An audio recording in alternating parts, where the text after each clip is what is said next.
Hello, welcome back.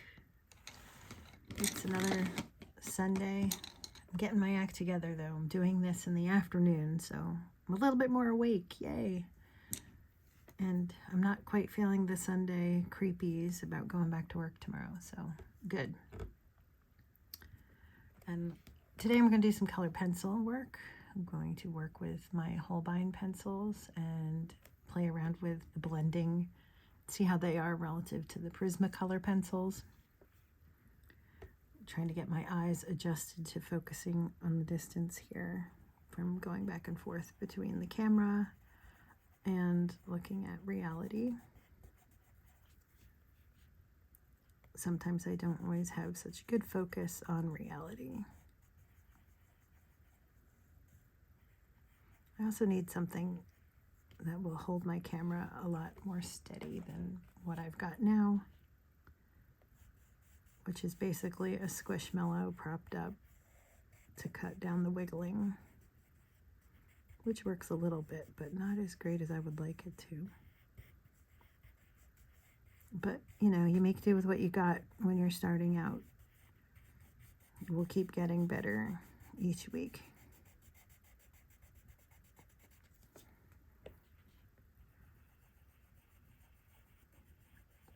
So I figured I would talk a little bit today about myself and why art? Why do I like this thing, this process, this activity? Why am I so into it?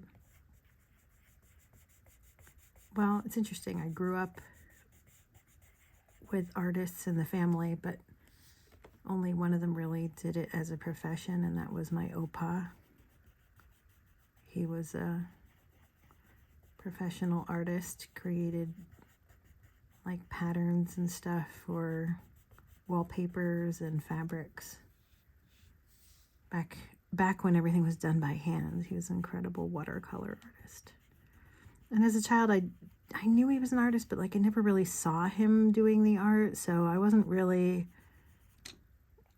like learning from him or anything. It was just kind of like there. It was in my blood, but you know, that's how it was.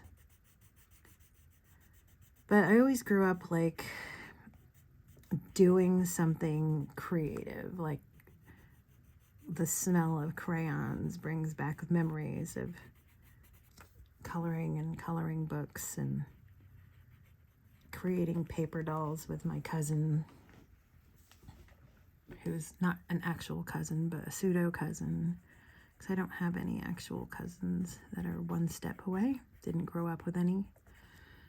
But anyway, so I was always doing something, whether I was teaching myself how to draw some of my favorite cartoon characters, coloring things, painting, watercolor painting, learned how to do cross stitching at a young age and was doing that. Because there's always something, I think it's color. I think I'm drawn to color and how color can change things. And so I think that's where I got into, like, I just enjoyed doing things because it was satisfying to see how the color was. And anyway, so like I was always doing something creative. It was with my imagination somehow. I also got involved in doing like local theater productions as a kid because it was fun to do the make-believe stuff. My friends and I used to play make-believe games a lot. We used to put on little shows for our parents. It was the big Annie phase, which I'm sure a lot of people went through that growing up, where we would pretend we were orphans. We were always finding a reason to like make our parents not be part of the picture, which, you know, speaks a lot to the therapy. But something creative, something using my imagination, something with color, something creating things with my hands. You know, I even did like, used to do writing when I was in high school, had some of my poetry make it to a couple of festivals. So something in my imaginary world as a Pisces I was always doing. But when it came to academics at school, I was just naturally good with math and with science. And we used to we never did standardized tests quite as often as people are doing it now. But we did do these tests where like they would kind of like profile you as like what you should think about for a career based on what skills you have and, you know, like what you might be good at. And it never lined up with what I enjoy doing. I remember like in middle school saying I wanted to be a rock star when I grew up, and like obviously being good at math and science, that wasn't lining up with the choice that I put down on my standardized tests, which is kind of funny. But I don't think there was a result for something like that. And I think that's the point I wanted to make, is we have these standardized tests and we're using them to measure people and make judgments about them without looking at the whole person, without saying like, well, yeah, okay, on an academic test they perform well with X, Y, and Z, but you know, what are they interested in? Do they want that kind of career? Is that something they would want to do? Because, and I think like as a society, we should be looking at that, because who wants a bunch of people doing something for a living that they don't have passion for, right? If you don't like doing it, who wants a career in it? You know, like if you don't like animals, why would we try to say, oh, you should be a vet? Well, you don't really like animals. That's not a good career for you. So just because you might be good at something on paper doesn't mean that that's like the best fit for you. And so when I was growing up, nobody ever looked at me and said, you should do art, you should do creative. I was pushed toward math and science careers.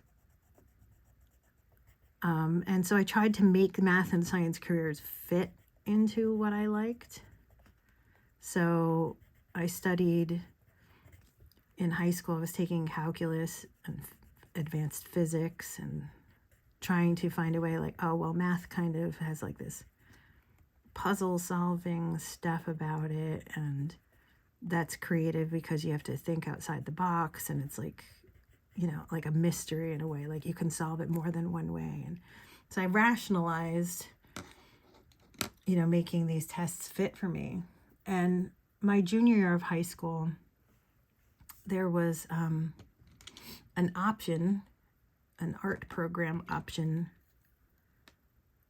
that was called like, I think it was called like art major or something like that, where for 2 years you could be studying art for a whole year with the art teacher and like having it, you know, like having like learning the different types of art things. And you had to apply for it. You had to submit a portfolio for it. And as a person who was always creating things, I had stuff to submit. I had things that I could use as a portfolio. And so I did. I applied for it. And I talked to the art teacher as part of the interview process or whatever to get into this program. There was limited seats for it. And he told me that he liked what I was doing, but he wasn't going to put me in the program. I didn't qualify for the program because I never took the intro to art class that he offered when I was a freshman. So now here I was, you know, being told by an adult, you can't do this because you missed out on doing something 2 years ago. And it was something I didn't even know existed because like back then guidance counselors really like, they did, I don't know. I never really talked to my guidance counselor until it came time to do college applications. So freshman year, I never would have had somebody saying to me, oh, you really should take this intro to art class. You'll love it. You seem to enjoy art. No, I didn't have anybody guiding me. I was making decisions for myself without the knowledge of how to do it for myself in the best way possible. I knew nothing. So I didn't get into this art major class, and like a few of my friends did. And so I kind of missed, like, I could have been in a class with these friends, but also it was like, I didn't have this opportunity. You know, I grew up without a lot of money, and I didn't have access to art supplies in the abundance with which an art classroom would have given me. And it just, I don't know, I felt very hurt that I didn't get in. I wanted it so badly, and it just didn't work out for me. So I think somewhere along the line, I just learned to just stuff down, well, it's what you wanted, but it's not what you're good at, and what you're good at is math and science, so stick with math and science. So, you know, I went to college, and I applied to a bunch of different schools, but most of them were technical schools because you're good at math and science, right? I really wanted to, and got accepted to go to school for architecture. I thought that would have been really awesome, but I wasn't allowed to leave the state where I live. My parents did not want me to travel that far, and we couldn't really even afford to send me there. So I knew it was a pipe dream, but I was just so very glad that I got accepted. So I ended up going to Trenton State College at the time, and I was majoring in engineering. And my favorite classes were like creative design and things where I could do creative things. And I didn't really enjoy engineering. I kept hearing over and over, oh, you'll make so much money as an engineer because you're a woman engineer. You're always going to get a job. You'll always whatever. And it was always like, it was about money, and it was about being a woman in engineering. And I don't know, like my 18, 19-year-old self couldn't justify like that a career would be satisfying because you have this career and you're doing well at it because you have a vagina. You were born with a vagina, so you should do it. You're going to be good at it because you're a woman. And I was like, that's stupid. I want to do well at something because I earned it, and I want to work toward it because I like it. And so I ended up switching my major, and I went and studied math because that was the class of the engineering class that I was taking. That was the class that I was struggling in, and I was learning a lot about myself as a student because of how I had to change how I was studying. I learned about, oh my God, people used to study. I never really studied before in high school. I didn't really know what studying looked like or how to do it. So I learned how to study because I switched to being a math major. And I struggled. It was a challenging, difficult major, and my parents didn't want me to switch. My dad invited graduates from the engineering program to come talk at our house and like try to talk me out of switching majors. And it was really one of the first times in my life that I stood up for myself. But at that point, like I had already had it so drilled into my head that, oh, you're good at math and science, that I didn't even look at myself and say, wow, you really like art. You should be a freaking art major. You should be studying interior design or something like that. Use your math and your art. Use your science and your art. Use like your creative thinking. But I didn't have that. I didn't have somebody to guide me and support me. I was just making choices on my own to get away from what I knew wasn't working. And engineering wasn't going to work for me. I wasn't going to be a woman engineer just because people told me that's where I'd make money. So I majored in math, and it was a struggle for 4 years. It was really hard, but I grew so much as a person because of it. And I still do enjoy math. Everybody asked me, you gonna be a teacher? You gonna be a teacher? And I always said, no, not gonna do that. It wasn't what I was interested in. I just really wanted to study math. I didn't know what I was gonna do with it. I couldn't think beyond the 4 years. I didn't know. I didn't have a vision, because why would I, right? Nobody ever taught me to have a vision beyond. I just knew that I had to do school. When I was in high school, I didn't even know what college was. I didn't have parents who went to college. So it was all new to me, this whole experience. So, it was a lot of growth for me at that age. And what I can reflect on now is that things happened the way they did for a reason. And I'm still in my own time doing art, doing creative things. And I went back to school as an adult to get my master's in education, to actually become a teacher.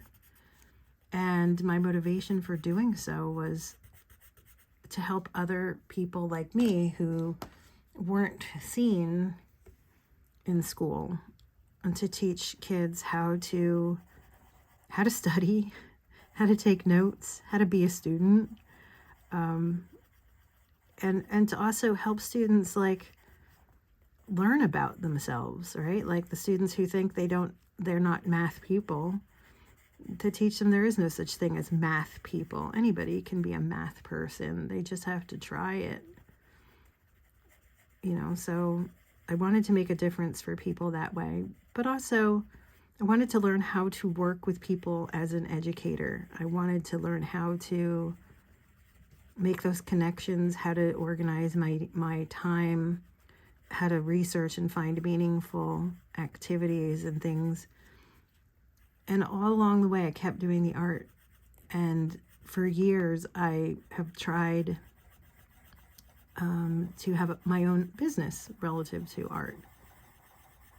And there was always that voice in the back of my head that was like, my father, when I graduated college and came home, and I said to my dad, I have this degree in math, and he's like, well, what are you going to do with it now? Because he was still so mad that I switched majors. And I told him, well, I'm thinking about going back to school to get a second bachelor's in interior design. And my father said to me that, what are you going to do that for? And he literally said the phrase, you don't have a creative bone in your body. And I was like, if I had the balls to say it, I would have been like, do you even fucking know me, right? But I didn't have the balls at 21 or 22 to say that to my dad. Oh my God, I was scared of my dad. I didn't know. I just knew that my heart was saying, do something fucking creative. And look at you. I was one of 6 people to graduate with a fucking degree in mathematics. And my father's only support was that I didn't have a creative bone in my body, which just goes to show what does he know about math, right? Because you have to be creative to do math.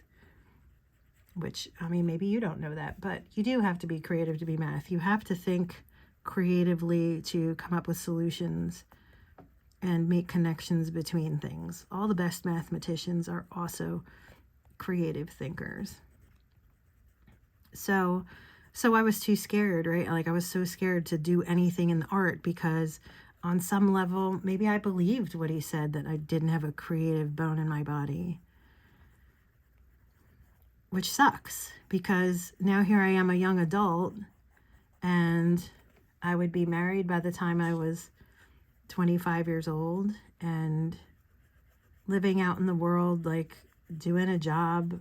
I ended up I got a business related job doing IT type work, and it was a job. I was earning money, and it felt nice to be earning money, because I had grown up not having money. So now I was I was so like, like getting adjusted to what it felt like to be able to afford things. Bought myself my first car and was buying myself clothing that I wanted without having to like ask somebody for the money and the support for it. And there was a lot of independence happening there, but still the wanting to do something creative. Like, so I got into, and I was pushing at work to learn how to do programming for websites. I taught myself HTML programming because that became like, oh, you're math, you can do programming, right? So it was always some sort of justification for doing something creative, but it also had to relate to a way to make money. You had to afford whatever, you have to have money. And I believed that because I grew up not having a lot of it. And so I understood what it meant to not have it. And I was seeing as a young adult what it meant to have a job where I was earning money and now I had it to spend and how good that actually felt. And so I bought it. I bought the idea of you have to do these things because you need money, you need whatever, you need to blah, blah, blah, blah, blah. But there was always this underlying, I don't want to say unhappiness because it wasn't depression, but it was like a feeling of I'm not in the right spot. I'm not sitting at the right table. I'm not fully myself.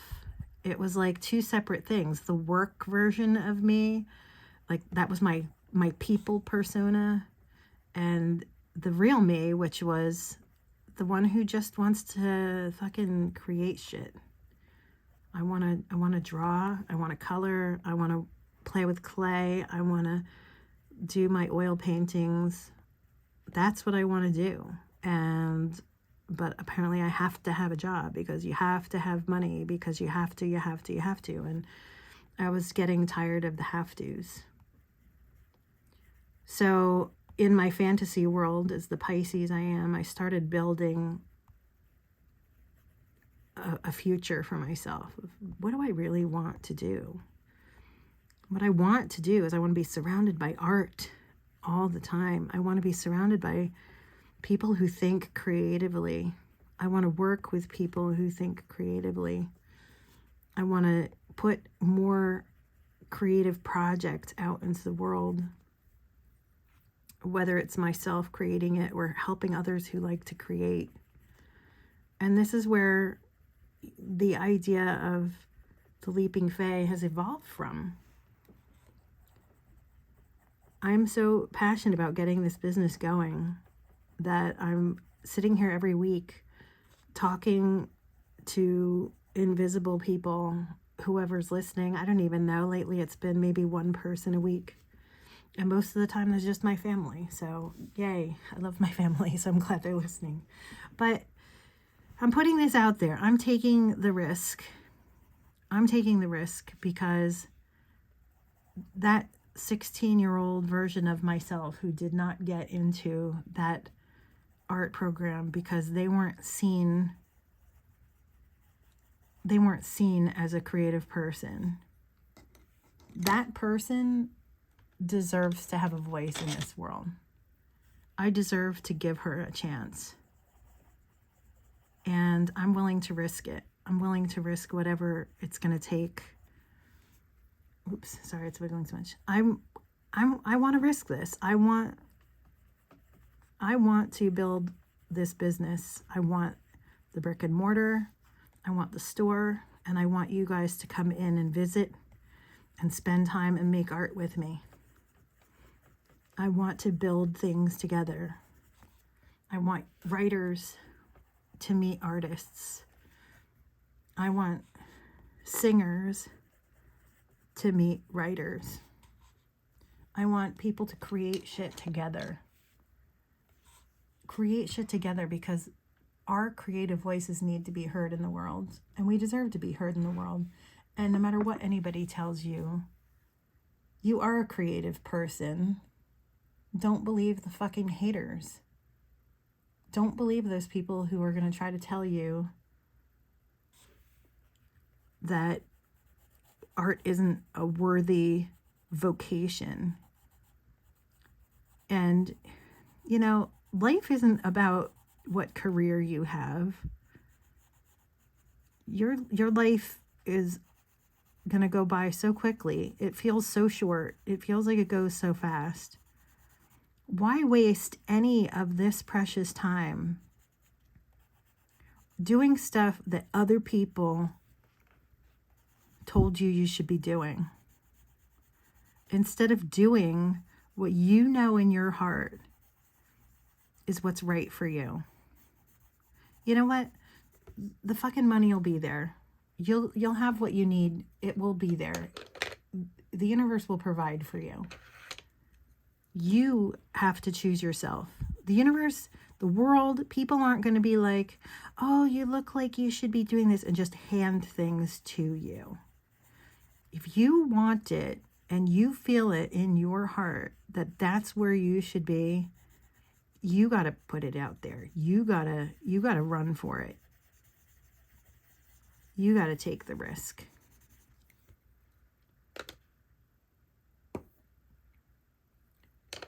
So, you know, with that being said, I'm almost at a half an hour of rambling on about my story here. But this is why I'm here. This business right now is me and my kids at our home trying to make this happen. But we're going to have a store. We're going to put a storefront up.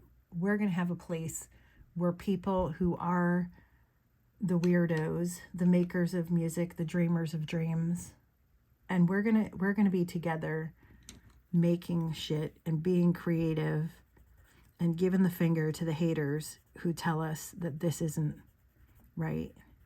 Because this is it. This is what it's all about. This is your mental health. This is where your life has value for you. Doing what you love to do. Wouldn't you rather die knowing that you did what made you happy, rather than die knowing you wasted so much time doing what other people told you had to do that you couldn't get to the things that you really wanted to do? Or being afraid to try?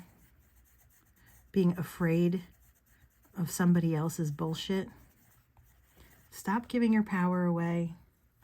Start choosing for yourself. And get out there and take a leap into art. Just like us. Let's hold hands. We'll do it together. Be the artist you're meant to be. Because you know what? I see you. I hear your heart beat faster when you get excited about the stuff you're creating. I feel the smile in your voice when you're talking about doing the stuff that you love to do. So stop continuing somebody else's voice that stops you. You know, my father's been gone, passed away almost 25 years ago now. And I can't continue to let his opinion have control over me. For whatever he may have just said in the moment. Maybe he didn't even really believe it. I should not keep carrying that around. I'm not. I'm making my life into what I want it to be. And I guarantee you, we're going to have that storefront. We're going to make a difference. And people are going to come to it and enjoy it and want to be there. We're all going to be a bunch of leaping fae together. So thanks for joining me, and thanks for listening to me rant. And what do you think? What's going on in your life? What's your creative thing that people told you couldn't do, but you know that that's where you're supposed to go? Where are we going to find each other on this wonderful yellow brick road, taking our leap into art?